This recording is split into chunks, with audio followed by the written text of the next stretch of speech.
So section 1 है visitors attraction in southern England. So southern England में visitors किस चीज़ को देखने के लिए आते हैं? विजिटर्स देख सकते हैं at animals from another part of the world. So दुनिया के किसी और हिस्से में जो एनिमल्स हैं उन एनिमल्स को विजिटर्स देख सकते हैं। सो ये क्वेश्चन हमें मिलेगा ई में। At Canford we have new walk through exhibit. Exhibit होता है कोई भी एग्जीबिशन हो गया, शो कर रहे हैं वहां पे, called island magic. Here visitors can observe, यहाँ पे विजिटर्स क्या ऑब्जर्व कर सकते हैं, क्या देख सकते हैं? मैनी स्पीशीज, बहुत सारे species from the tropical island of Madagascar. So Madagascar एक कंट्री है अफ्रीका में। सो वहाँ के, क्योंकि ये ट्रॉपिकल आइलैंड इसलिए बोला गया है क्योंकि ये अर्थ के एकदम सेंटर इक्वेटर में है, यहाँ पे ट्रॉपिकल टेम्परेचर रहता है, गर्मी रहती है काफ़ी। सो मेडागास्कर, सो ये अफ्रीका में है। सो वहाँ के जो स्पीशीज़ हैं उनको विजिटर्स देख सकते हैं। तो इसलिए हमें ये क्लियर हो गया, जो फर्स्ट पार्ट है विजिटर दुनिया के किसी और हिस्से के एनिमल्स को देख सकते हैं, ये हमें कहाँ में मिला? आंसर ई। सो ये एग्जीबिशन कहाँ पे है? सदर्न इंग्लैंड में, लेकिन वहाँ पे जो विजिटर्स हैं वो मेडागास्कर के स्पीशीज को देख सकते हैं। क्वेश्चन नंबर 2 है people can hold a business conference. तो लोग जो हैं वहाँ पे बिजनेस कॉन्फ्रेंस कर सकते हैं इन दिस प्लेस। तो अगर हम बी सेक्शन को देखें, यहाँ पे लिखा है द विजिटर्स सेंटर में ऑल्सो बी हायर्ड। हायर्ड मतलब इसको किराए पे लिया जा सकता है, विजिटर सेंटर को किराए पे लिया जा सकता है, ठीक है। सो फॉर प्राइवेट और कॉरपोरेट इवेंट्स बिजनेस इवेंट्स होते हैं, तो विजिटर सेंटर को प्राइवेट या फिर कॉरपोरेट इवेंट्स के लिए हायर किया जा सकता है। सो इसलिए हमारा आंसर 2 का आ जाएगा बी। थर्ड क्वेश्चन है visitors can find out what toys were used. कैसे टॉयज यूज किए जाते थे इन द लास्ट सेंचुरी, पिछली सदी में कैसे टॉयज यूज किए जाते थे? एफ में है so this is an ideal venue for families, they can visit the childhood galleries. So ये बच्चों की गैलरीज विजिट कर सकते हैं in with its large play room. यहाँ पे बहुत बड़े लार्ज प्ले रूम्स थे बच्चों के लिए। And listen to the stories told by actors dressed in the costumes of a 100 year ago. So 100 साल पहले जैसे लोग रहते थे वैसी ड्रेस पहन के जो एक्टर्स हैं तो उनकी स्टोरीज वो सुनाते हैं लोगों को। सो लोग वो सुन सकते हैं। तो बच्चों के प्ले रूम में चाइल्डहुड गैलरी मतलब वहाँ पे कैसे टॉयज वगैरह हो सकते हैं, सो उसके बारे में हमें यहाँ पे मिलेगा आंसर 3। सो 3 आंसर है पैराग्राफ एफ में। फोर्थ क्वेश्चन है activities are available all year round, मतलब सारा साल यहाँ पे एक्टिविटीज अवेलेबल रहती हैं। सो अगर यहाँ पे देखें visitors will enjoy a visit to Whitney whatever the season, ये जो टर्म है ये हमें बताती है कि कोई भी सीजन हो विजिटर्स यहाँ पे एंजॉय कर सकते हैं, विजिट कर सकते हैं। तो वट एवर द सीजन हमें ये कंफर्म करता है कि ऑल ईयर राउंड किसी भी समय साल के पूरे सीजन्स में अवेलेबल है। सो आंसर अगेन हमारा आंसर आ गया बी, क्वेश्चन 4 का आंसर। नेक्स्ट है you can buy light meals here. So आप खरीद सकते हैं लाइट मील्स। लाइट मील्स क्या होता है? थोड़ा बहुत खाना खा सकते हैं, मतलब लाइट मील्स जैसे वो पूरा ब्रेकफास्ट या डिनर नहीं होगा, थोड़ा बहुत स्नैक्स वगैरह हो सकते हैं। जैसे यहाँ पे लिखा है home made snacks are on sale, यहाँ पे होम मेड स्नैक्स बिकते हैं, तो इसलिए हम ये कह सकते हैं। सो आंसर 5th का आंसर कहाँ मिलेगा? ए में। So these are not meals but snacks हैं। स्नैक्स क्या होते हैं? Light meals. नेक्स्ट है विजिटर्स कैन सी, विजिटर्स देख सकते हैं how food was prepared in the past. Food को कैसे बनाया जाता था पास्ट में। अगर हम सी पैराग्राफ देखें, यहाँ पे ये जो हॉल है हेडली हॉल, यहाँ पे देख सकते हैं take time to admire the various works of art displayed. So समय लीजिए अपना ये प्रशंसा करने के लिए, एडमायर करने के लिए जो भी वर्क है डिस्प्ले वहाँ पे है। And visit the huge kitchen, वहाँ पे क्या विजिट कीजिए? Huge kitchen complete with period equipments, वहाँ के जब जैसे वहाँ पे इक्विपमेंट्स होते थे उनके साथ पूरी किचन को विजिट कीजिए। Demonstrations are given at weekends, तो वीकेंड्स में डेमोन्स्ट्रेशंस दी जाती हैं। डेमोन्स्ट्रेशंस मतलब कि ये इसके साथ ही कनेक्टेड है कि किचन को देखिए, वहाँ पे इक्विपमेंट्स, पीरियड इक्विपमेंट्स वहाँ पे हैं, यहाँ हाइफन डाला हुआ है। Demonstrations are given at weekends मतलब ये जो किचन के जो इक्विपमेंट हैं वहाँ पे, तो उनके साथ जो डेमोन्स्ट्रेशंस है वो वीकेंड में दी जाती है। डेमोन्स्ट्रेशन होता है कि कैसे वहाँ पे यूज़ किए जाएंगे वो इक्विपमेंट किचन के। सो इसलिए हमारा आंसर ये आ जाएगा सी। नेक्स्ट है you can visit modern imitations. Imitations होता है नकल ऑफ ओल्ड बिल्डिंग्स, जो पुरानी बिल्डिंग्स थी उनकी नई नकल, मतलब पुरानी बिल्डिंग्स के हिसाब से नए जो बिल्डिंग्स हैं वो बनाई गई हैं यहाँ पे। इमिटेशंस होता है नकल करना। तो यहाँ पे भी अगर देखें this famous historically accurate reconstruction, so ये जो फेमस है, दिस फेमस जो हिस्टोरिकली एकदम सही है, reconstructed castle and village enables visitors to travel back in time। सो ये जो फेमस है, रिकंस्ट्रक्ट की है कैसल जो किला है वो, और विलेज जो विलेज है, ये इनेबल करता है विजिटर्स को समय में ट्रैवल करना, मतलब बैक ट्रैवल करने का मौका देता है। तो हिस्टोरिकली एक्यूरेट मतलब जो ये जो फेमस रिकंस्ट्रक्ट की है कैसल और विलेज, ये हिस्टोरिकली एकदम एक्यूरेट है, तो उसको मतलब सही तरह से उसको इमिटेट किया है, उसकी नकल है अच्छी। सो दैट मीन्स 7th का आंसर हमें मिल जाएगा अगेन ए में। नेक्स्ट 8 से 14 क्वेश्चन है, true false not given. 8th question है a paraglider is more comfortable than a parachute. Paragliding is a kind of flying. Paragliding कैसा है, उड़ने जैसा, but instead of the wing being made of metal, wood और plastic, it is made of nylon. तो ये जो wings हैं, जो पंख हैं, वो ना ही लक्कड़ के होते हैं, ना मेटल के होते हैं, ना प्लास्टिक के होते हैं, ये किसके होते हैं, नाइलन के विंग्स होते हैं और पॉलिस्टर के विंग्स होते हैं। The wing known as canopy, तो विंग को क्या बोलते हैं, canopy, is attached to a harness by lines.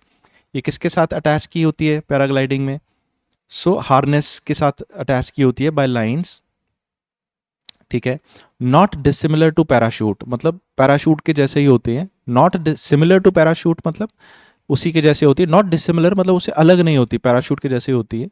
The harness is where the pilot sits, जो ये जो हार्नेस था, ठीक है, विंग्स किसके साथ अटैच्ड होते हैं, ठीक है, हार्नेस के साथ, और जो हार्नेस होता है is where the pilot sits, वहाँ पे पायलट बैठता है, एंड दे रिपोर्ट दैट, और वो रिपोर्ट करते हैं, इट मतलब क्या हुआ, paragliding out performs A parachute in terms of comfort, मतलब आउट परफॉर्म ये ज़्यादा बेहतर होता है, किससे ज़्यादा बेहतर होता है, पैराशूट से, in terms of comfort, comfort के मुकाबले में ये ज़्यादा पैराग्लाइडिंग ज़्यादा कंफर्टेबल है। So paraglider is more comfortable than a parachute. So बिल्कुल ये आंसर क्या हो जाएगा, ट्रू।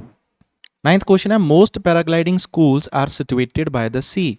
ज़्यादातर, मोस्ट मतलब ज़्यादातर जो पैराग्लाइडिंग स्कूल्स हैं ये कहाँ पे सिचुएटेड हैं, सी के पास, बाय सी मतलब सी समुद्र के किनारे होंगे। यहाँ पे there are lot of schools, lot of मतलब बहुत ज़्यादा, बहुत सारे जो स्कूल्स हैं are mainly based inland.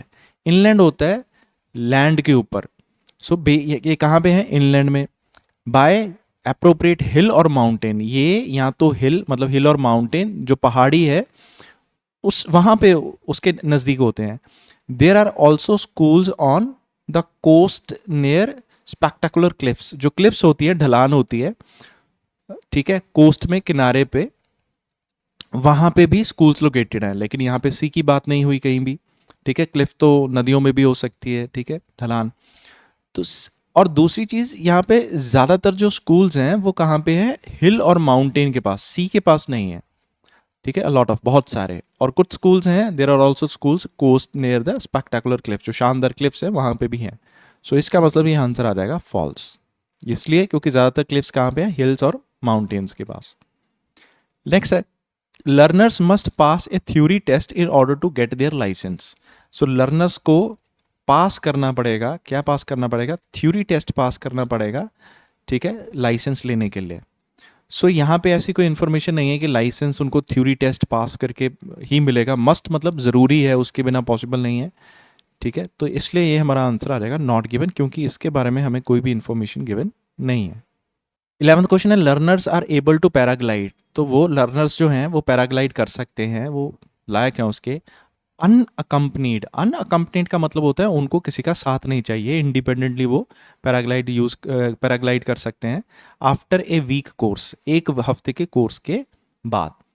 So it takes about 7 days, 7 days क्या होते हैं, एक हफ्ता। सो एक हफ्ता उनको लगता है to get your basic licence, तो बेसिक लाइसेंस लेने के लिए एक हफ्ता लगता है। Then you are free to fly independently at sites across Australia. तो आप इंडिपेंडेंटली आप फ्री हैं, फ्लाई कर सकते हैं पैराशूट के साथ, पैराग्लाइडिंग कर सकते हैं ऑस्ट्रेलिया में। सो इसका मतलब अनअकम्पनीड मतलब independently. So a week course मतलब 7 दिन के बाद उनको बेसिक लाइसेंस मिल जाएगा। सो ये फिर ट्रू हो जाएगा आंसर। क्वेश्चन 12 है, इट इज़ एडवाइजेबल। सो क्या एडवाइस किया जाता है? टू परचेज सम इक्विपमेंट्स को क्या कर लें?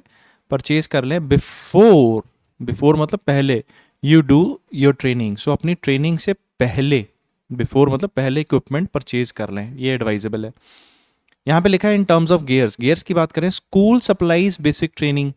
सो स्कूल सप्लाई करता है basic training, canopies, harnesses etcetera, ये सब स्कूल प्रोवाइड करता है। However you will probably want to buy your own sophisticated equipments. आप शायद अपने योर ओन इक्विपमेंट परचेज करने अगर चाहते हैं, you will be able to choose much better. आप काफ़ी अच्छा बेटर चूज कर पाएंगे once you have tried some out on your course. जब आपने कुछ ट्राई कर लिए हो कोर्स में, इसका मतलब कोर्स में ट्राई करने के बाद आप इक्विपमेंट खरीदिए नए। तो यहाँ पे लिखा है एडवाइजेबल है कि परचेज करो equipment before you do your training. यहाँ पे लिखा है you will be able to choose much better once you have tried some out on your course. तो इक्विपमेंट तब खरीदें, सोफिस्टिकेटेड इक्विपमेंट अगर आप खरीदना चाहते हैं तो आप बेटर तब खरीद पाएंगे जब आपने कोर्स में कुछ यूज़ कर लिए हैं। तो ये हमारा आंसर हो जाएगा फॉल्स। पहले नहीं खरीदने, बाद में खरीदने हैं। एडवाइजेबल है, बाद में खरीदने हैं। नेक्स्ट है fit people of any age. Any age मतलब कोई भी उम्र के जो फिट पीपल हैं कैन टेक अप पैराग्लाइडिंग कर सकते हैं। यहाँ पे लिखा है there is no upper age limit. ऊपर की एज लिमिट तो नहीं है, सो नो अपर एज, ठीक है, उसकी लिमिट नहीं है। Provided your instructors deem you capable. Provided आपको इंस्ट्रक्टर है वो बोले कि आप फिट हैं, कैपेबल है। But the youngest anybody can paraglide is 14। लेकिन कम से कम जो उम्र होनी चाहिए तो वो कितनी है? 14 ईयर्स। इसका मतलब है कि एनी एज के लोग पैराग्लाइडिंग के लिए फिट नहीं है। कम से कम उनकी उम्र कितनी होनी चाहिए? 14 साल। सो ये फॉल्स हो जाएगा। 14th क्वेश्चन है द प्रिलिमिनरी होता है स्टार्टिंग। अपहिल वॉक, अपहिल होता है किसी ऊंची जगह पे चढ़ना, जैसे माउंटेन वगैरह चढ़ना, हिल चढ़ना। सो अपहिल वॉक में स्ट्रेन का मतलब दर्द देगी सम ऑफ योर मसल्स। तो आपके कुछ मसल्स को स्ट्रेन, दर्द देगी स्टार्टिंग की अपहिल वॉक। स्टार्टिंग मतलब शुरुआती में जो आप ऊपर चढ़ेंगे। यहाँ पे लिखा है it is very relaxed sports as you are mostly sitting down. काफ़ी रिलैक्स है क्योंकि ज़्यादातर आप बैठे हुए हैं। You will probably experience pain in some muscles. तो आप एक्सपीरियंस करेंगे क्या? पेन का मतलब थोड़ा बहुत स्ट्रेन होगा।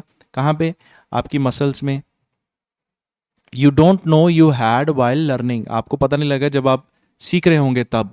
But many of those will be due to, बट ज़्यादातर जो पेन है वो कब होगी?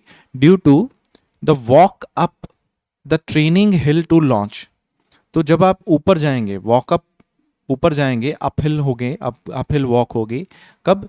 Training hill to launch. तो जब आप ऊपर चलेंगे हिल पे ट्रेनिंग के लिए, हिल के ऊपर चलेंगे लॉन्च करने के लिए, ठीक है। सो इसका मतलब स्टार्टिंग में जब आप अपहिल वॉक करेंगे ट्रेनिंग के लिए, तो उस समय जो आप वॉकअप करेंगे उसकी वजह से ज़्यादातर वो पेन होगी। सो इसलिए हमारा ये आंसर आ जाएगा ट्रू।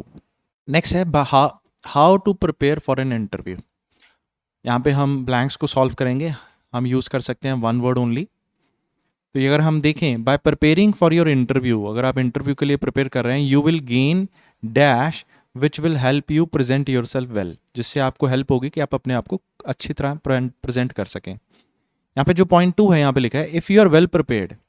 अगर आप by preparing your interview well prepared हैं, you will have more confidence. आपको ज़्यादा क्या होगा? Confidence. So you will gain confidence and this will affect the way you come across. That means this will help you present yourself well.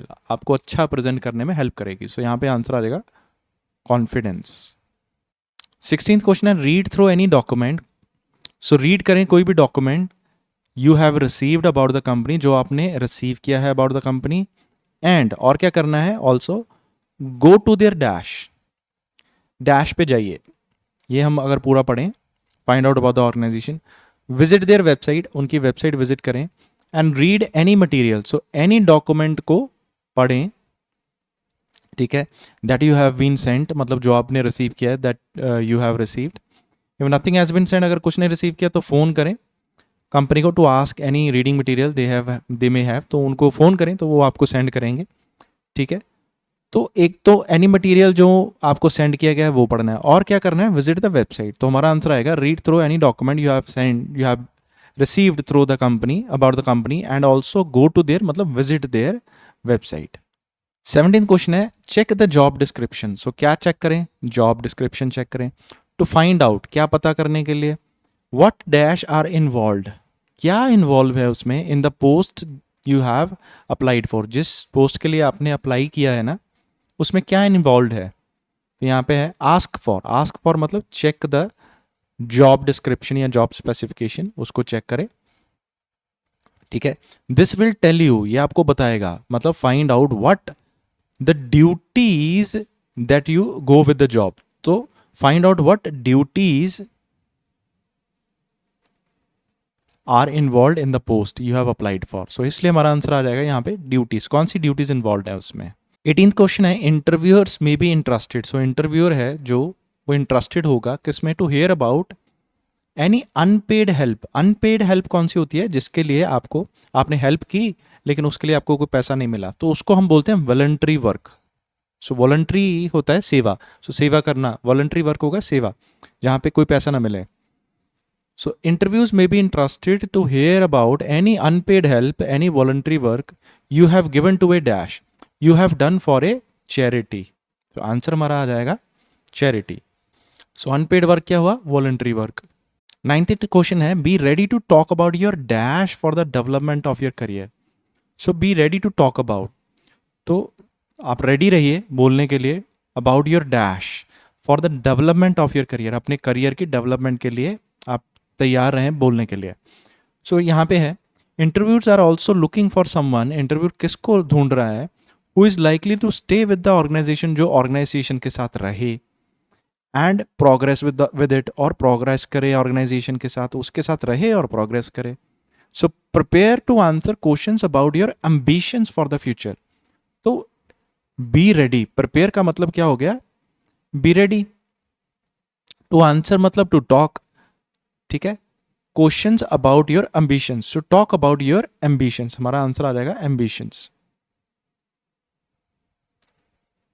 For the development of your career, ठीक है, for the future, ताकि वो उसको पता लगे कि आप उसके साथ रहेंगे और प्रोग्रेस करेंगे। साथ ही में लिखा है explain any dash that there are in your work record. So explain करें कोई भी डैश जो है आपके वर्क रिकॉर्ड में, जो भी है आप उसको एक्सप्लेन करें, एंड क्लेरिफाई, और क्लेरिफाई करें how you use the time to improve your skill. तो आपने कैसे वो टाइम यूज किया अपने स्किल को इम्प्रूव करने के लिए। तो यहाँ पे लिखा है you may also be asked on account of gaps in your career history. Gaps होते हैं जब आपने कुछ काम नहीं किया, तो you may also be asked, आपको पूछा जाएगा गैप्स के बारे में आपके करियर हिस्ट्री में। So if you have any, अगर कोई गैप है, be positive and accentuate the learning और experience you gained during this period. Positive रहें और बताएं आपने क्या सीखा, लर्न किया, एक्सपीरियंस किया, आपने क्या गेन किया ड्यूरिंग दिस पीरियड। तो ये अगर हम बोलें एक्सप्लेन एनी, सो यहाँ पे हम बोलेंगे गैप्स, अगर कोई गैप है, ठीक है, गैप्स हैं that there are in your work record, ठीक है, करियर हिस्ट्री मतलब योर वर्क रिकॉर्ड में अगर कोई गैप्स हैं, ठीक है, इफ़ यू हैव एनी, तो क्लैरिफाई करें how you use the time to improve your skill. So आपने क्या लर्न किया, एक्सपीरियंस किया, you gain from this period. So next है questions about dash should be delayed until the later period, until a later stage, later stage, later मतलब बाद की stage तक, until मतलब तक, डिले करो, उसको पोस्टपोन करो क्वेश्चंस अबाउट डैश को।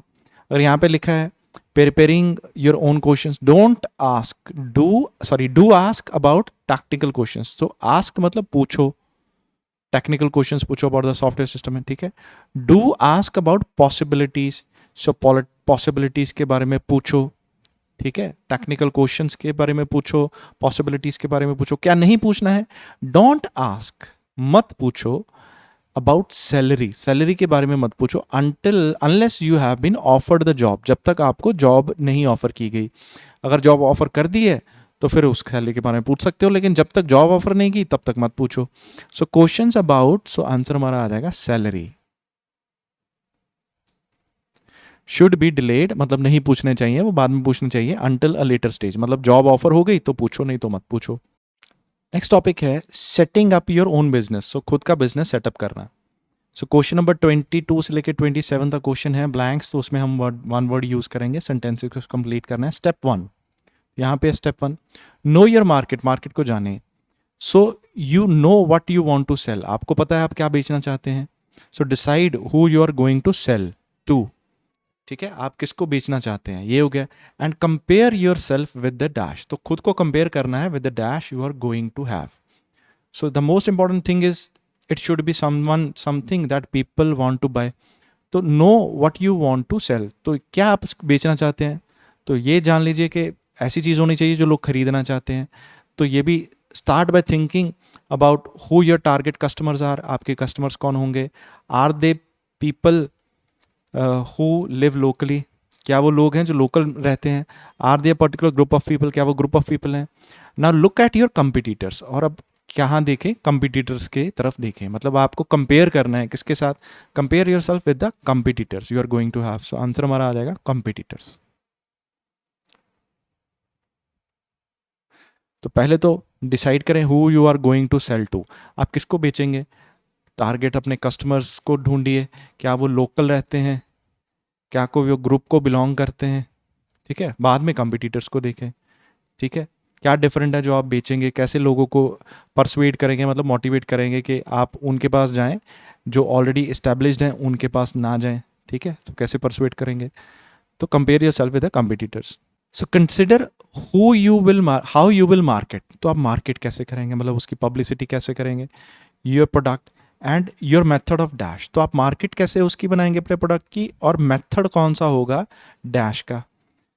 Will you promote your product by phoning people और विजिटिंग लोकल ट्रेडर्स और एडवर्टाइजिंग इन मैगजीन्स और ऑनलाइन, तो ये तो है कि आप मार्केटिंग कैसे करेंगे। प्रमोट मतलब मार्केटिंग कैसे करेंगे, फ़ोन करेंगे, ठीक है, विजिट करेंगे लोकल ट्रेडर को, ट्रेडर के पास जाएंगे, एडवर्टाइजिंग करेंगे मैगजीन में या ऑनलाइन जाएंगे, मतलब ये सारे प्रमोशंस के ऑप्शन हो गए। Will your delivery system be direct और थ्रू शॉप्स, तो डिलीवरी सिस्टम कैसे होगा। So and your method of delivery, so system मतलब मेथड ऑफ डिलीवरी क्या होगा। सो हमारा आंसर आ गया डिलीवरी, क्योंकि पहले उसने बोला मार्केट कैसे करेंगे, प्रमोट कैसे करेंगे, फ़ोन से ट्रेडर के पास जाएंगे, एडवर्टाइजिंग करेंगे, ऑनलाइन करेंगे, ये सारे मार्केटिंग के। तो डिलीवरी सिस्टम कैसा होगा, डायरेक्ट होगा और शॉप के थ्रू होगा, ठीक है। So then and your method of delivery, ये डिसाइड करें। नेक्स्ट है डिसाइड करें if you will have to find, आपको फाइंड करना पड़ेगा डैश टू वर्क इन, काम करने के लिए, और या फिर आपको क्या करना पड़ेगा, बाय इक्विपमेंट, ठीक है, इक्विपमेंट खरीदने पड़ेंगे। तो यहाँ पे अगर हम देखें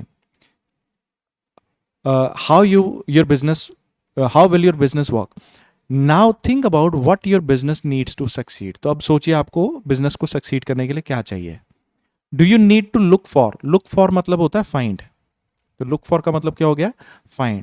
so if you will have to find dash, तो look for क्या, premises हो गया, ऑफिस वगैरह, बिल्डिंग, और can you work from home, तो क्या आप घर से काम कर सकते हैं कि यहाँ आपको फाइंड करनी पड़ेगी प्रेमिसेस, ठीक है। So if you have to find premises to work in, do you need to invest in manufacturing equipment to start with, क्या आपको मैन्युफैक्चरिंग बाय करने पड़ेंगे इक्विपमेंट स्टार्ट करने के लिए, ठीक है। ये वाला पोर्शन यहाँ पे हो गया। तो यहाँ पे लुक फॉर मतलब फाइंड, तो क्या फाइंड करना है, answer is premises. Next step 5 है make sure you deal with accounts and other essentials in accordance with the dash, तो आप अकाउंट्स को और अदर एसेंशियल्स को कैसे डील करें, इन अकॉर्डेंस विद, किसके हिसाब से डील करें। तो यहाँ पे लिखें the law regulates how companies are run, तो लॉ क्या करता है, रेगुलेट करता है हाउ कंपनीज आर रन, के कंपनीज कैसे चलती हैं, ये रेगुलेट करेगा लॉ, कंट्रोल करेगा। You need to set aside the time, आपको अलग टाइम रखना पड़ेगा, टू सी, ये देखने के लिए, दैट दिस इज डन मतलब जो कंपनी आपकी चल रही है, this is done properly in relation to issues like accounting, insurance and tax, जो आपकी अकाउंटिंग है, इंश्योरेंस एंड टैक्स है, वो किसके हिसाब से चले, लॉ के हिसाब से चले। So make sure you deal with the accounts, मतलब अकाउंटिंग, इंश्योरेंस एंड टैक्स जो है, एंड अदर एसेंशियल्स मतलब अकाउंटिंग के अलावा और क्या थे, other essential, insurance and tax, ठीक है, ये प्रॉपरली हो इन रिलेशन टू इश्यूज, ये जो सारे हैं किसके हिसाब से चले, लॉ, क्योंकि लॉ ही चलाता है कंपनीज को। So accordance with the law, one word use करना है तो लॉ। सो नेक्स्ट है कैलकुलेट, कैलकुलेट करें all the dash involve in your business when deciding how much to charge. तो जब आप ये डिसाइड करेंगे कि कितना चार्ज रखना है, कितना आपको प्राइस रखना है, ठीक है, so calculate all the dash involve in your business. So जो कुछ भी है वो उसको इन्वॉल्व, जो बिजनेस में इन्वॉल्व है उसको कैलकुलेट करें। सो इस सेक्शन में देखिए the money, as you are working out the price for your product, so how much you charge. तो जैसे आप वर्क कर रहे हैं ना, डिसाइड कर रहे हैं, डिसाइडिंग मतलब working out, so working out मतलब डिसाइडिंग क्या, how much you charge, price of your products, you need to make sure you build in all your costs. Build in मतलब कि आप सारा उसमें जो आपका खर्चा है उसको इकट्ठा कर ले, बिल्ड इन इकट्ठा करें। सो calculate all the, so answer यहां पे आना चाहिए costs involved in your business when deciding how much to charge. So are you working out the price for your product? So you, when deciding how much to charge, you need to make sure, आपको पक्का करना है, you build in all your costs. So calculate all your cost involved in your business. Next है consider if you require any dash. तो ये ध्यान में रखें, if you require any dash to start your business, अपने business को start करने के लिए तो कुछ चाहिए तो उसमें को ध्यान में रखें, and where to find it, और वो कहाँ से मिलेगा। यहाँ पे अगर देखें, if you think you will need to find some funding, अगर आप सोचते हैं, if you think that you need to find, आपको ढूंढने की ज़रूरत है, क्या ढूंढने की ज़रूरत है, some funding to help the business off the ground. So business को ग्राउंड से ऊपर लेके जाने के लिए, so to get the to help get the business off the ground. So business off the ground, to get the business off the ground मतलब to start your business. So इसका मतलब start your business का मतलब है to get the business off the ground. ठीक है, तो उसके लिए फंडिंग कितनी चाहिए, and how much you will need, कितनी चाहिए, and who will you approach to get it. तो आपको वो मिलेगी कहाँ से, किसको अप्रोच करेंगे, किसके पास जाएंगे वो फंडिंग लेने के लिए। So consider if you require any funding to start your business, to get business off the ground.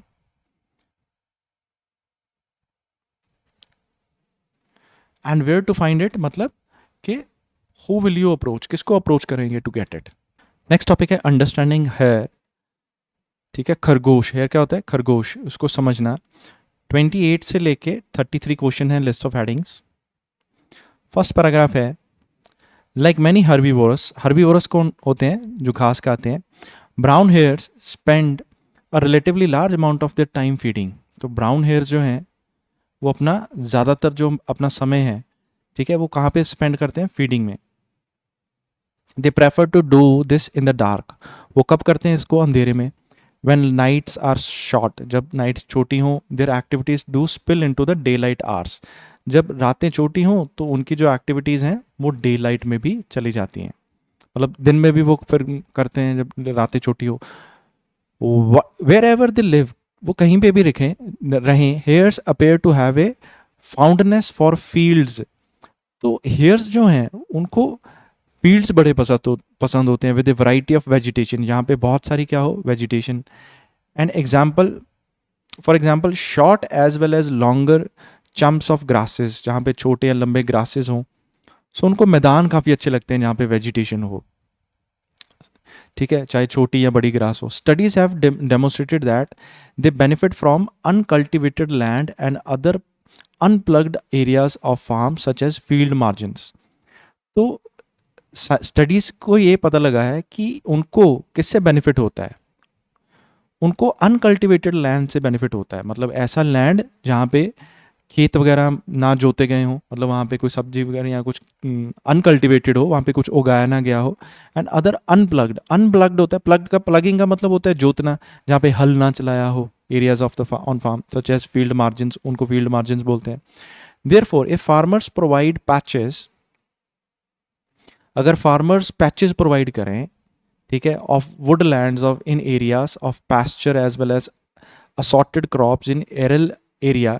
सो अगर वो पैचेस प्रोवाइड करें उनको, पैचेस कैसे होते हैं, फॉर एग्जांपल यहाँ पे एक ये पूरा लैंड है, ठीक है, यहाँ पे कल्टीवेशन की है, यहाँ पे फसल है पूरी, ठीक है, यहाँ पे उन्होंने छोड़ दी, ठीक है, फिर यहाँ पे पूरी फसल है, खेत है, ठीक है, यहाँ पे कल्टिवेटेड है पूरा एरिया, यहाँ पे उन्होंने छोड़ दिया इतना थोड़ा सा, थोड़ा थोड़ा हिस्सा उन्होंने छोड़ दिया मतलब यहाँ पे खरगोश वगैरह घूम सकें, ठीक है, ये जंगल टाइप थोड़ा सा छोड़ दिया। तो पैचेस प्रोवाइड कर पाए वुडलैंड के in areas of pasture as well as assorted arable land. They there would be year around shelter and food. तो फिर उनको जो खरगोश हैं, क्योंकि उनको थोड़ा थोड़ा पैचेस मिल गए, एरिया मिल गया। पैच होता है जैसे आप किसी गली में जा रहे हैं, आपको छोटे छोटे ढब्बे दिखाई दें, पैचेस, ठीक है। सो उसको बोलते हैं, अगर थोड़ा थोड़ा छोड़ दिए खरगोशों के लिए, ठीक है, तो वो उनको शेल्टर भी मिलेगा, रहने के लिए जगह भी मिलेगी, फूड भी मिलेगी। And this could be, so ये चीज़ खेतों में अगर हो तो this could be the key to turning around the current decline in hare population. So this could be the key, ये टू टर्न अराउंड होता है मोड़ देना, the current decline in hare population. So ये अगर हो जाए ना कि खेतों में थोड़े छोटे छोटे पैचेज हों, वुडलैंड के छोटे छोटे पैचेज हों, ठीक है, एरेबल एरिया जहाँ पे फसल उगाई जा सकती है, अच्छा जो बंजर ना हो, अच्छा एरिया हो, एरेबल एरिया हो, ठीक है, तो वहाँ पे अगर थोड़े थोड़े पैचेस हों जहाँ पे खरगोश रह सके, उनको फूड मिले, शेल्टर मिले, ठीक है, तो दिस कुड, इससे बदला जा सकता है, जो करंट डिक्लाइन हो रही ना हेयर पॉपुलेशन में, उसको बदला जा सकता है। तो ये अगर हम लास्ट लाइन को ध्यान में रखें तो हमें आंसर मिलेगा a possible solution to following number. So जो डिक्लाइन है हेयर पॉपुलेशन में, सो फॉलोइंग नंबर है जो डिक्लाइन है हेयर पॉपुलेशन, टर्न अराउंड मतलब उसको बदला जा सकता है। So possible solution to failing number. So हमारा आंसर आ जाएगा फिफ्थ। सो बी पैराग्राफ है, brown hares have a number of physical adaptations. So brown hares के बहुत से फिजिकल अडेप्टेशन, फिजिकल फीचर्स होते हैं that enables them to survive in open countryside, जिसके साथ वो सर्वाइव करते हैं ओपन कंट्री साइड में, विलेजेस में। They have exceptionally large hares, उनके पास बड़े एयर्स होते हैं, ठीक है, इंडिपेंडेंटली मूव करते हैं, वो साउंड को पिन पॉइंट एक्यूरेसी से वो मेजर कर लेते हैं। Position high up in their heads, the hairs, large golden eyes give them 360 vision. तो उनकी बड़ी गोल्डन आइज होती हैं जो उनको 360 विजन देती है, सब तरफ देख सकते हैं वो। Compare to mammals of similar size, same size के अगर मैमल्स की बात करें, hares have a greatly enlarged heart. तो उनके पास जो हार्ट है वो भी बहुत बड़ा होता है, जिससे उनका ब्लड फ्लो थोड़ा फास्ट होता है, हायर वॉल्यूम में होता है, जिनसे उनको सुपीरियर स्पीड मिलती है, स्टेमिना मिलता है, वो तेज़ भागते हैं, अप टू 70 किलोमीटर तक भागते हैं वो, ठीक है। तो ये अगर हम सारा देखें तो ये हमें हमारा आंसर मिलेगा नाइन्थ, यूज़फुल फिजिकल फीचर्स। तो उनके फिजिकल फीचर्स काफ़ी उनको यूज़फुल हैं ऐसा, तो इसलिए हमारा आंसर बी आ जाएगा ninth. Brown hares have unusual lifestyle, उनका थोड़ा अजीब लाइफ स्टाइल है फॉर देयर लार्ज साइज, बड़े होने की वजह से। Breeding from young age and producing many leverets, मतलब बेबीज। तो ब्रीडिंग मतलब वो छोटी उम्र से ही बच्चे देना शुरू कर देते हैं, ब्रीड करना शुरू कर देते हैं, और बहुत सारे बच्चे प्रोड्यूस करते हैं, producing many babies. There are about 3 litters of up to 4 leverets each year. तो उनके मतलब कम से कम हर साल 3 से 4 बच्चे होते हैं। Both male and females are able to breed at about 6 months old. तो जब 7 मंथ्स ओल्ड, 7 महीने के ही होते हैं ना जब, तब से वो ब्रीड करना मतलब आपस में बच्चे पैदा करने शुरू कर देते हैं। But they have to be quick because they seldom live for more than 2 years. मतलब उनको फिर भी जल्दी करना पड़ता है, जल्दी मतलब बच्चे पैदा करने पड़ते हैं, क्योंकि 2 साल तो उनकी टोटल उम्र होती है। तो यहाँ पे हम थोड़ा बहुत समझ सकते हैं कि उनके रिप्रोडक्टिव पैटर्न्स के बारे में बात की गई है। रिप्रोडक्टिव पैटर्न्स मतलब, तो रिप्रोडक्शन मतलब उनकी जो ब्रीडिंग होती है, यहाँ पे ब्रीड की बात हुई है, यहाँ पे भी ब्रीड की बात हुई है। So the breeding session runs from January to October. जो ब्रीडिंग सेक्शन है, ब्रीडिंग मतलब अपनी नस्ल को बढ़ाने का जो सेक्शन है, वो जनवरी से अक्टूबर तक चलता है। And by late February most females are pregnant और give birth to their first litter of the year. तो मतलब फरवरी तक वो चलता, फरवरी में फीमेल प्रेग्नेंट होती हैं तो वो अपने फर्स्ट छोटे बच्चे को पैदा कर देती हैं। सो इट सीम्स स्ट्रेंज, तो अजीब है। Therefore it is in the March when the breeding section is already underway that hare seemingly go mad, boxing, dancing, running and fighting. ठीक है, मार्च में वो थोड़ा पागल हो जाते हैं, बॉक्सिंग करते हैं, डांस करते हैं, रनिंग होते हैं, फाइटिंग करते हैं। This has given rise to as old reference to mad March hairs.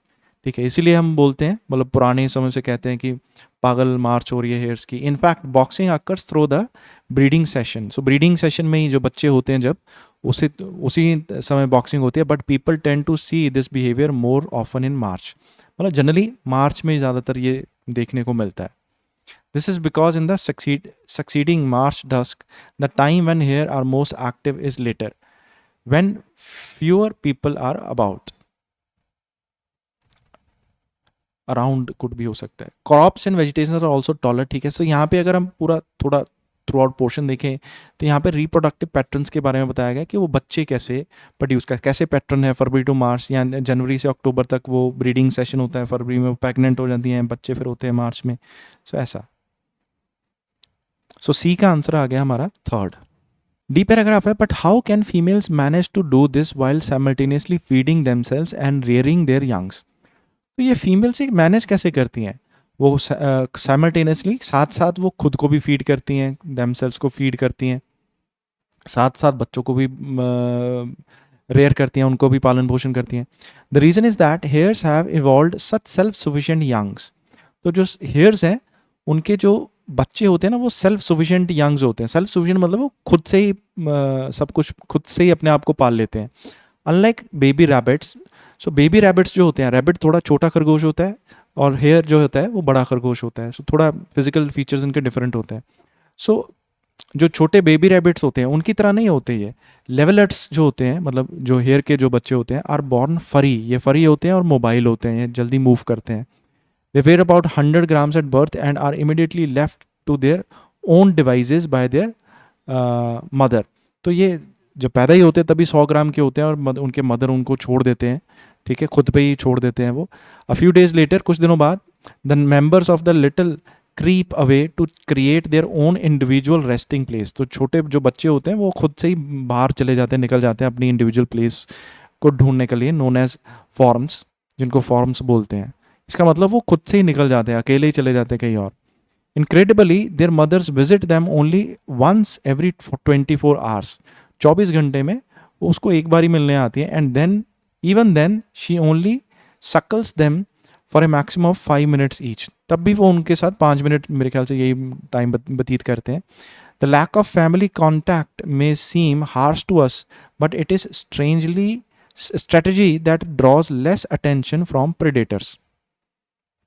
हमें ऐसा देखने को लगता है कि उनमें फैमिली में कनेक्शन कम है, ठीक है, कम है, वो थोड़ा ख़राब है, हार्श है, थोड़ा हार्ड है उनके लिए, क्योंकि बच्चे बेचारे पहले से ही निकल जाते हैं, अलग हो जाते हैं फैमिली से।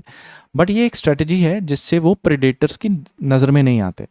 At the tender as of 2 weeks, 2 हफ्ते की जो एज होती है ना, तभी जो बच्चे हैं स्टार्ट टू फीड देमसेल्फ, खुद को फीड करना शुरू कर देते हैं, while still drinking their mothers milk. जब वो मदर का मिल्क पीते हैं उसी टाइम खुद को फीड करना शुरू कर देते हैं। दे ग्रो स्विफ्टली, जल्दी बड़े होते हैं, एंड फुली वर्नड एट 4 weeks, 4 हफ्ते में वो बड़े हो जाते हैं, reaching adult weight of about 6 months, 6 months में वो बड़े हो जाते हैं, अडल्ट वेट तक पहुंच जाते हैं। तो अगर हम इसका आंसर देखें तो हमारा आंसर मिलेगा ए रेदर लोनली बिगनिंग। तो हम ऐसा क्यों बोलेंगे रेदर लोनली बिगनिंग? क्योंकि यहाँ पे पूरा सेक्शन में ये बताया कि वो सेल्फ सफिशिएंट हो जाते हैं शुरुआत में ही, और वो फैमिली से अलग हो जाते हैं, वो जल्दी ही अपना इंडिविजुअल रेस्टिंग प्लेस ढूंढ लेते हैं। मदर भी उनको 24 घंटे में एक बार ही 5 मिनट में विजिट करने के लिए आती है। तो अ रेदर लोनली बिगनिंग, अकेले ही वो शुरुआत करते हैं। ई पैराग्राफ है, research has shown that hairs milk is extremely rich and fatty. जो हेयर के जो मिल्क है, हेयर का मिल्क है, वो बहुत ही ज़्यादा क्या होता है, रिच होता है एंड फैटी होता है। So a little goes a long way. In order to produce such nutritious milk, females need a high quality high calorie diet. So जो बच्चे होते हैं वो काफ़ी दूर तक जाते हैं, और छोटा ये प्रोड्यूस करने के लिए, ये मिल्क प्रोड्यूस करने के लिए जो फीमेल होती हैं उनको high quality high calorie diet चाहिए होती है, अच्छी डाइट चाहिए। Hares are selective feeders at the best of times. वो बड़े सिलेक्टिव फीडर्स होते हैं, मतलब खाने में बड़ा ध्यान रखते हैं क्या खाएं क्या ना खाएं। अनलाइक मैनी हर्बीवोरस, जो बहुत सारे घाव खाते हैं, उनके जैसे नहीं होते वो। They can't sit around waiting to digest low quality food. वो आराम से बैठे रहें कि लो क्वालिटी फूड को डाइजेस्ट करने के लिए, ऐसा नहीं है। They need high energy herbs and other leaves in order to sprint. उनको हाई एनर्जी हर्ब्स चाहिए और लीव्स चाहिए ताकि वो स्प्रिंट कर सके। स्प्रिंट का मतलब होता है तेजी से दौड़ना। This causes them problems when faced with the smallest alteration in food availability and abundance. तो इसकी वजह से उनको क्या होती हैं, प्रॉब्लम्स होती हैं. कई बार उनको बहुत कम अल्टरेशंस मिलती हैं इन फूड अवेलेबिलिटी, मतलब उनको ज़्यादा वैरायटी नहीं मिलती, ठीक है, अबंडेंस नहीं मिलती. So, as well as reduction in the diversity of farmland habitat, the decline in the range of food plants is injurious for to hares. Diversity है ना, रिडक्शन इन डाइवर्सिटी, जो डाइवर्सिटी है, डाइवर्सिटी मतलब भिन्न भिन्न तरह के जो उनको प्लांट्स मिलते थे उनको भी, उनमें भी रिडक्शन हो गई है क्योंकि फार्मलैंड हैबिटेट की वजह से, क्योंकि अब तो वहाँ पे फार्मलैंड बन गए हैं जहाँ पे वो रहते थे. सो ये जो डिक्लाइन है in the range of food plants, तो बहुत सारे जो प्लांट्स की जो रेंज थी उसमें डिक्लाइन होने की वजह से हेयर्स के लिए ये इंजूरियस है, खतरनाक है. So the problem with being a fuzzy eater, ये जो चूजी ईटर हैं कि क्या बड़ा हाई डाइट चाहिए इनको, वैरायटी ये चाहिए, तो इसकी वजह से उनको प्रॉब्लम क्या होती है. तो ये पोर्शन हमें डी पैराग्राफ में, ई पैराग्राफ में मिलता है. सेकेंड आंसर हो जाएगा ये. The rapid turn around in the breeding cycle suggest that hairs should in principle be able to increase their population quickly to exploit new habitats. Rapid का मतलब होता है फास्ट. टर्न अराउंड हुआ है जो ब्रीडिंग साइकिल में, breeding cycle मतलब उनके जो बच्चे हैं वो फास्ट अभी ज़्यादा ब्रीडिंग कर हो रहे हैं, मतलब वो उनके ज़्यादा बच्चे होते हैं. ये सजेस्ट करता है, मतलब उनका ब्रीडिंग सेशन साइकिल में जो ये जो बदलाव आया है, ठीक है, ये सजेस्ट करता है कि hare should be able to increase their population quickly to exploit new habitats. तो उनको अपनी पॉपुलेशन फास्ट बढ़ानी चाहिए, ठीक है, नए घर ढूंढने चाहिए. दे सर्टनली यूज्ड टू, ये पहले ऐसा करते थे. Studies show that hares evolved on the open plains and spread rapidly westward for the Black Sea after the last ice age. तो स्टडी ने ये बताया कि पहले ये खुले मैदानों में पैदा होते थे, इवॉल्व ये बढ़ते थे और फिर जल्दी से ये वेस्टवर्ड को रैपिड में स्प्रेड हो जाते थे ब्लैक सी की तरफ आइस एज में, आइस एज के बाद. Though they were probably introduced in Britain as a species to be hunted for the pot by the Romans. हालांकि ये ब्रिटेन में किसी हंट करने के लिए, रोमन्स के लिए हंट करने के लिए इंट्रोड्यूस किए गए थे. बट टुडेज हेयर आर थ्वाटेड by the lack of rich farmland habitat. लेकिन आजकल के जो खरगोश है ना, जो हेयर है, उनको नुकसान होता है रिच फार्मलैंड हैबिटेट की वजह से. लैक ऑफ, सॉरी, जो रिच फार्मलैंड हैबिटेट है उसकी कमी की वजह से, मतलब वहाँ पे अच्छे फार्मलैंड नहीं है रहने के लिए. घर हैबिटेट होता है घर, तो वहाँ की कमी है. लैक मतलब वहाँ पे कमी है, इसलिए उनको नुकसान होता है. When the decline delicate herbs and other plants they rely on are plugged up or poisoned by herbicides, these wonderful agile runners disappear too, taking with them some of the wilderness from our lives. ये जो, क्योंकि herbs मतलब जो पौधे वगैरह हैं, ठीक है, जड़ी बूटियाँ या पौधे हैं, डेलिकेट ये जो हर्ब्स और प्लांट्स हैं जिन पे ये रिलाई करते हैं, इनको प्लग कर लिया जाता है, मतलब इनको खोद दिया जाता है, ठीक है, हल से.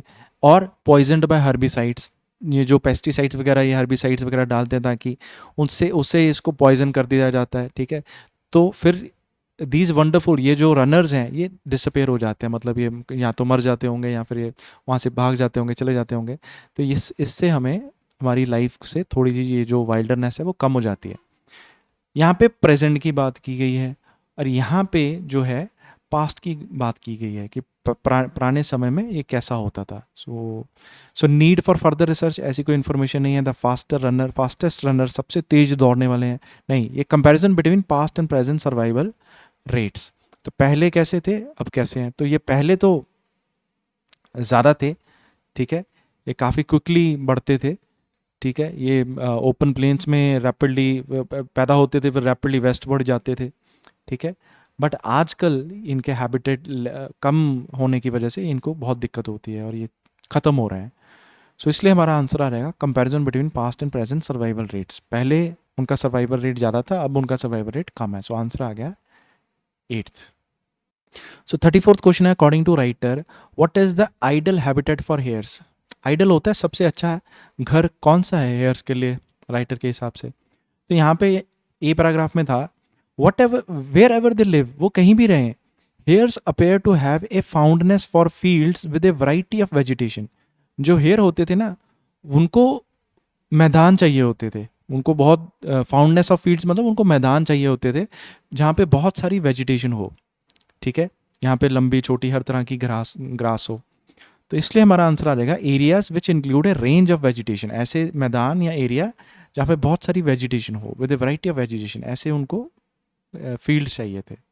35th क्वेश्चन है, व्हेन लेवरर्ट्स जो बेबीज थे आर लिविंग अलोन, जब वो अलग रहते थे, they are not visited often by their mother, तो उनकी मदर उनको अक्सर विजिट करने नहीं आती थी, क्यों ऐसा होता था? यहाँ पे लिखा था उनकी जो मदर थी वो 24 घंटे में सिर्फ एक ही बार उनको मिलने आती थी, ओनली वंस, और भी वो भी 5 मिनट रहती थी। तो this lack of family contact may seems harsh to us, ऐसा ये जो फैमिली कॉन्टैक्ट तो है ही नहीं, ये हमें सख्त लग सकता था, यार ऐसा क्यों करते हैं? But it is a strategy, ये एक स्ट्रेटजी है, वो किसी रीज़न की वजह से वो ऐसा करते थे। That draw less attention from predators, predators क्या होते हैं? शिकारी। तो फिर इससे पता क्या होता था, क्योंकि वो इकट्ठे नहीं रहते थे, तो फिर प्रीडेटर्स की अटेंशन उन पे नहीं जाती थी। सो इसलिए हमारा आंसर आएगा this helps to protect them from being eaten by other animals, तो फिर इससे वो बचे रहते थे, वो बाकी एनिमल्स उनको खाते नहीं थे। तो बाकी एनिमल्स मतलब प्रेडेटर हो गए, ईटन बाय अदर एनिमल्स, जो बाकी एनिमल्स उनको खाएंगे वो प्रेडेटर होंगे, तो उनसे वो प्रोटेक्टेड रहते थे, इसलिए हमारा आंसर आ जाएगा A. What does the writer suggest about the adult hare's diet, जो अडल्ट हेयर है उसकी डाइट के बारे में क्या सजेस्ट किया था उसने, राइटर ने? तो यहाँ पे लिखा this this cause them problems when faced with the smallest alteration in food availability and abundance, तो उनको प्रॉब्लम्स होती थी क्योंकि they need high energy herbs and other leaves in order to sprint, वो भागते थे, उनको हाई एनर्जी हर्ब्स और लीव्स चाहिए थे। सो ये अगर देखें, दिस कॉज देम प्रॉब्लम्स मतलब it is difficult for them, so this cause them problem मतलब it is difficult for them. when faced with the smallest alterations, when faced with the smallest alterations मतलब to adapt to change, alterations का मतलब होता है changes, तो changes को adapt करें। in food availability तो मीन in vegetation, vegetation में जो changes थे, and abundance मतलब ज़्यादा हो या कम हो, तो उसमें जो changes आते थे उसको अडाप्ट करने में उनको डिफ़िकल्टी आती थी। सो इसका अगर हम ध्यान से देखें मीनिंग, तो हम आंसर जो टिक करेंगे वो होगा सी। सो 38 क्वेश्चन है, the brown hare is well known for his its ability to run fast, तो उसको किसके लिए जाना जाता है? फास्ट रन करने के लिए, at a speed of 70 kilometre per hour की स्पीड पे।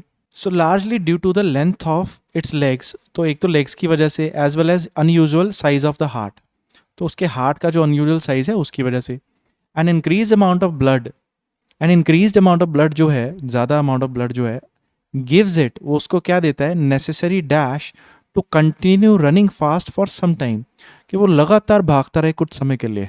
सम टाइम मतलब कुछ समय के लिए, रनिंग फास्ट मतलब कंटिन्यू लगातार भागता रहे वो कुछ समय के लिए। तो यहाँ पे अगर हम देखें, compare to mammals of small size, similar size के मैमल्स की अगर बात करें, hare have greatly large heart and a volume higher volume of blood in their bodies, तो उनके पास हार्ट भी बड़ा होता है, ब्लड भी ज़्यादा होता है।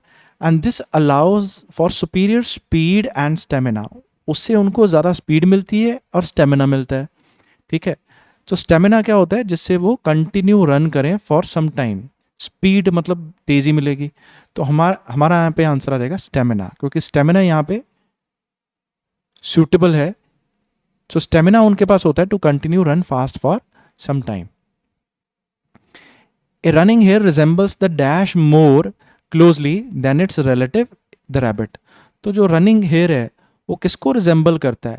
इस चीज़ को रिजेंबल करता है ज़्यादा क्लोजली, किससे ज़्यादा?